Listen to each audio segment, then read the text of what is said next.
How does a $200,000 DIY drone strapped with an old Soviet-era bomb manage to destroy a $500 million submarine, also called the Black Hole or the Russian Kilo-class submarine? Seats are limited, so grab yours now via the link in the description or scan the QR code and join the WhatsApp community to stay updated before the big blast. But this was not the first time the Sea-Sub baby was used. One fine night on the 3rd of June 2025, the Special Forces carried an underwater bombing of the Kerch Bridge.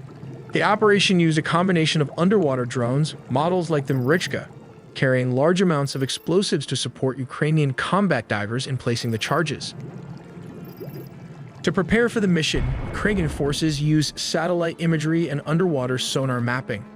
It's also likely that small drones or covert dive teams were sent in earlier to gather detailed data on the bridge's underwater structure. This is how the bombs could have been planted. Under the cover of night, the divers made their approach using closed-circuit rebreathers, which allowed them to move silently, with minimal acoustic or visual detection. They navigated with precision using sonar pingers and underwater GPS or inertial navigation systems, guiding them directly to the structural base of the bridge.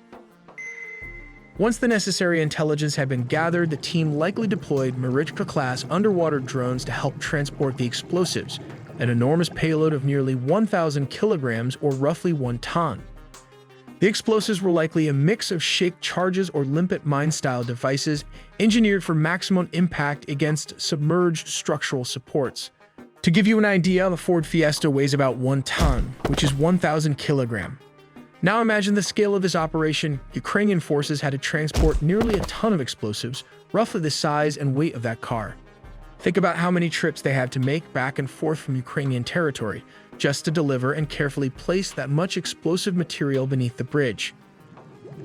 When the divers reached their designated targets, they began attaching the explosive devices directly to the bridge's support piers.